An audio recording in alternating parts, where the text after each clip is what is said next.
Aqui nós temos, então, a América Portuguesa, que seria a parte do Brasil que coube a Portugal. Então, os portugueses, eles vão fazer o início da colonização do Brasil com base na cana-de-açúcar. Pergunta básica, pessoal. Por que os portugueses optaram pela cana-de-açúcar? Na verdade, a agricultura não foi uma opção, foi uma falta de opções, né? Portugal não achou ouro. O ouro que eles vão... Deixa eu voltar lá naquele primeiro mapinha para mostrar uma coisa para vocês. Olha aqui, ó. A colonização começa aqui, ó, na costa do Nordeste, principalmente Pernambuco, um pouquinho aqui em São Vicente. Aqui que eles vão fazer as primeiras lavouras de cana-de-açúcar. Mas aqui não tinha ouro. Eles vão achar ouro aqui nessa região, aqui, onde fica Minas Gerais, Mato Grosso, Goiás. Aqui eles vão achar ouro, em grande quantidade. Mas eles só vão encontrar esse ouro no século XVIII, finalzinho do século XVII, início do século XVIII. Para ser mais preciso, 1693 foi quando os bandeirantes encontraram ouro pela primeira vez, assim, em grande quantidade, na região de Minas Gerais. Antônio Pereira Arzão, o nome do minerador, do bandeirante, que achou esse ouro pela primeira vez. Nós vamos estudar, tem um capítulo que fala sobre a história da mineração, e aí eu conto os detalhes para vocês.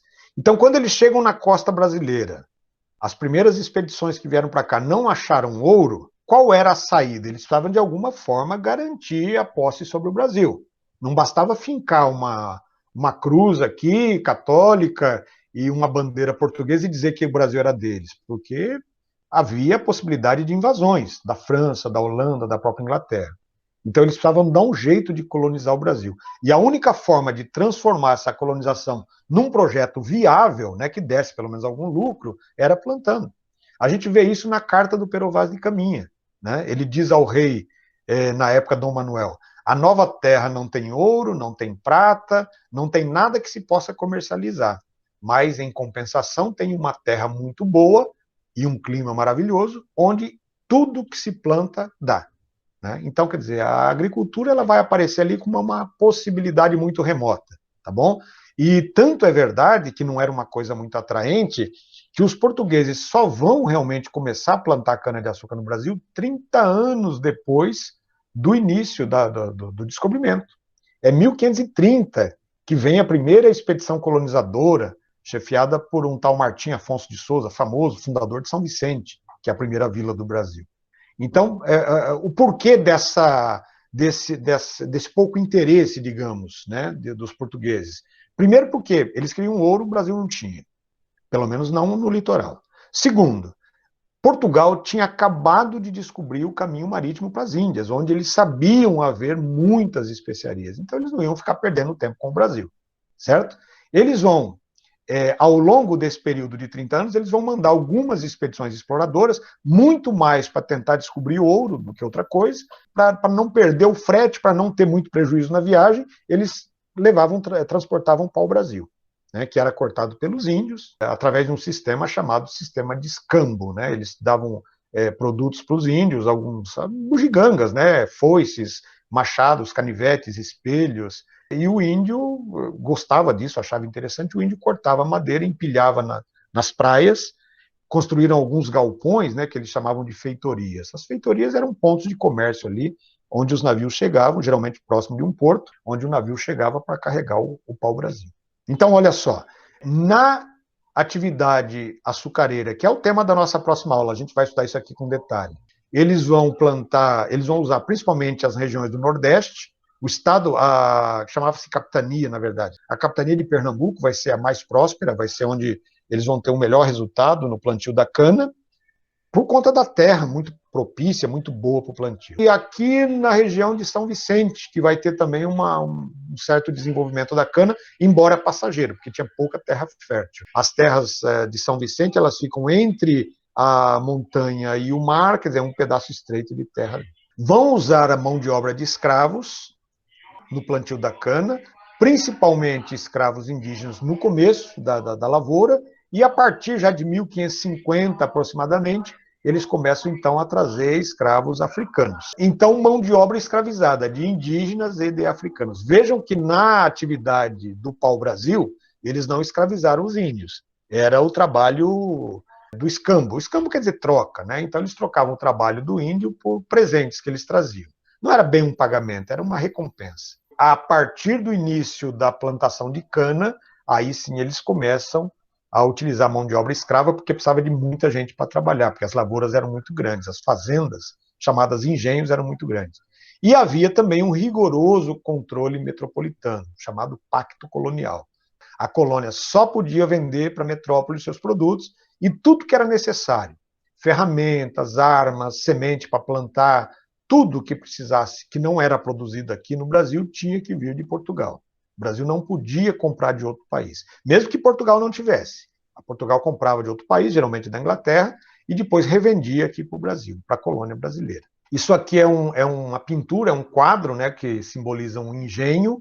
A gente chama de engenho ou bagaceira. Lá no Nordeste era chamado bagaceira. Aqui, mais para o Sul, chamado engenho. Engenho é o nome da fazenda de produção de cana. Esse engenho aqui é um engenho chamado engenho trapiche, porque a moenda, que é o que moe a cana realmente, ela é movida a água. Então, geralmente quando tinha um rio, um riacho, perto da sede da fazenda, então eles criavam esse modelo de moenda, movida a água. Quando não havia possibilidade de usar a força motriz da água, eles botavam os escravos para girar a moenda. Moenda seria a engenhoca, propriamente dita, que moe a cana. Aqui seria a moenda, então, né? A casa de moer cana, de ferver o caldo da cana. Aqui é o forno, ó. Tem até uma fumacinha saindo lá, onde eles botavam o caldo da cana para ferver em grandes caldeirões, fazia o melaço, né, para depois deixar apurar e tal. Aqui nós temos a chamada senzala, que é onde os escravos dormiam. Aqui é a casa grande da fazenda. Aqui, não sei, provavelmente uma capela, deve ser uma capela, o desenho, a pintura não está muito clara, mas parece ser uma capela. Esse é um retrato, mais ou menos, do que era, né, um engenho ou uma bagaceira, a fazenda de produção de cana. Bom, aqui tem uma outra coisa importante. Olha aqui, pessoal. Modelo econômico colonial. É importante ressaltar que esse modelo, evidentemente, não foi criado na época um modelo econômico. Ninguém traçou, ninguém chamou lá o Paulo Guedes para fazer um modelo econômico, um plano econômico.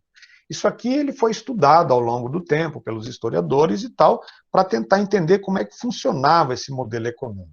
Ele é chamado de plantation. É uma palavra em inglês que significa plantação, lavoura. Então, por que a gente chama de plantation e não de lavoura, que seria, né, aqui da língua portuguesa? Porque é um modelo que foi usado em toda a América, inclusive nas colônias do sul dos Estados Unidos, nas 13 colônias. Eles também usaram o chamado modelo de plantation, o modelo de plantação de grandes lavouras de produtos tropicais. Por isso que a gente chama plantation, que é um modelo internacional. A plantation é baseado, primeiro, na grande propriedade. Todos os engenhos de cana eram grandes propriedades. Professor, por que não podiam usar propriedades pequenas? Porque não tinha tecnologia nenhuma. Uma pequena lavoura, uma pequena fazenda ia produzir muito pouco. E era uma produção para exportação, não interessava produzir pouco. Então tinha que produzir muito. Só que para produzir muito sem tecnologia, você precisa de um grande espaço de terra, chamada agricultura extensiva.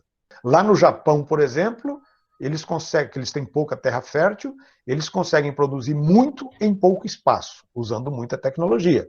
É o que a gente chama de produção intensiva, agricultura intensiva. O Edelso deve trabalhar isso com vocês, eu acho, se já não trabalhou. Uma outra característica da plantation, monocultura. Significava o cultivo de um único produto. Aqui no Brasil, exclusivamente cana-de-açúcar. Ah, mas eles não produziam mais nada, professor? Produzia chuchu, abobrinha, arroz, feijão, mas isso não era para exportação, era só para o consumo interno. Criavam gado para tirar o leite, para usar a carne, enfim. Mas era uma produção só para o consumo, digamos, de subsistência. A produção em larga escala era de cana-de-açúcar. E não havia uma diversificação da produção porque não interessava a Portugal. O negócio deles era açúcar porque o açúcar era um produto importante. O açúcar era considerado, inclusive, uma especiaria. Chegava a ser dado como presente de casamento para as noivas, para as princesas e tal, né? Um dote de não sei quantas toneladas de açúcar era um belo presente para uma princesa, para vocês terem uma ideia. Então era um produto valioso, rendia um bom lucro para Portugal. Terceira característica, tinha que ser um produto tropical. O que é um produto tropical? É um produto que só é possível plantar em lugares quentes, lugar de clima tropical, como é o caso do Brasil e de algumas regiões da América Central, até sul dos Estados Unidos, nós temos um clima tropical, clima quente.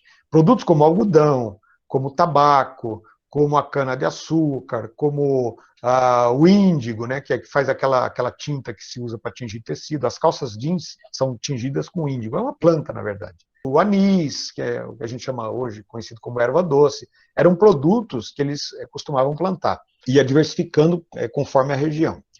No caso do Brasil, somente cana-de-açúcar. Produto tropical, porque por não ser produzido na Europa, que é um clima frio, temperado, para frio, esse produto acabava sendo mais valioso lá.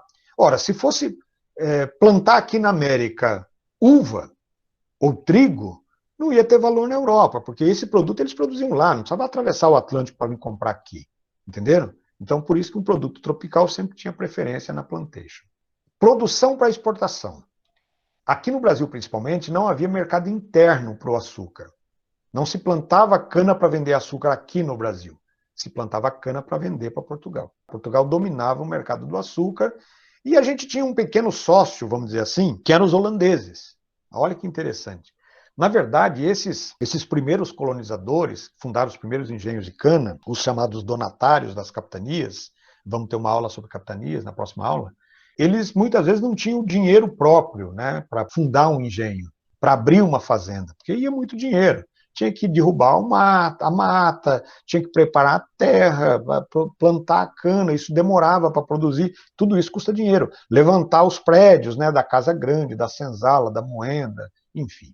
E muitas vezes esse dinheiro era emprestado pelos banqueiros holandeses, pelos burgueses holandeses. A Holanda é famosa por ter um dos primeiros bancos importantes da Europa. E esse dinheiro os holandeses emprestavam a juros, evidentemente, e acabavam ficando com uma boa parte do lucro da plantação de cana-de-açúcar. Uma parte ia para Portugal como impostos, em torno de 10%, uma outra parte ficava com os próprios senhores de engenho, e a outra parte eles pagavam o imposto, os juros, né, do empréstimo que os holandeses haviam feito a eles. Digamos que os holandeses foram sócios da nossa plantation. E a terceira e última característica é a mão de obra escrava. Então, onde tiver plantation, tem todas essas características aqui. Okay? O que pode variar um pouco é o produto tropical que era plantado, ou cana, ou algodão, ou tabaco, mas sempre um produto tropical. Quer ver uma coisa curiosa? Dá para perceber um pouco da história da colonização da América observando as seleções de futebol dos países hoje da América. Como assim?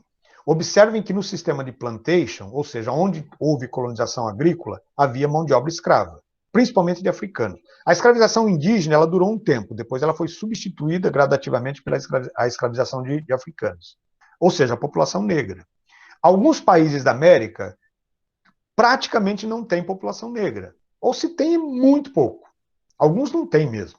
Então você pega, por exemplo, a foto da... Vocês podem até fazer isso como um exercício para confirmar o que eu estou dizendo. Você pega uma foto da seleção argentina de futebol. Quantos negros tem? Acho que nenhum. Eu não me lembro assim de nenhum. Deve, se tiver um. Por quê? Porque a Argentina era uma colônia de mineração, né? Chamava-se Vice-Reinado do Prata. Tinha muita prata ali. Aliás, o próprio nome Argentina vem de Argentum, que é o nome da prata em latim. Por isso que o símbolo é AG. AG vem de Argentum, né? Argentum, Argentina. Então, era ali claramente uma colônia de mineração, onde a mão de obra principal era mita. Ou seja, os próprios nativos eram levados para o trabalho compulsório. Praticamente não se usou a escravidão africana.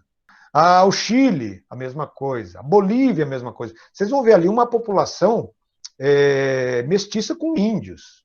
No caso da Bolívia, principalmente. Ou do Peru. Peru não tem negro, tem a população mestiça, porque os índios ali, os descendentes dos incas, dos quichuas e tal, eles têm a pele escura devido ao clima muito quente ali, um clima equatoriano, né, muito quente realmente, mas não tem negro. Aí você vai para Cuba, por exemplo, pega a seleção de vôlei de Cuba, 80% da população cubana é negra. Por quê? Porque lá tinha plantation. Em Cuba eles não acharam ouro, ou se acharam, achou muito pouco. Então eles optaram lá pela plantation.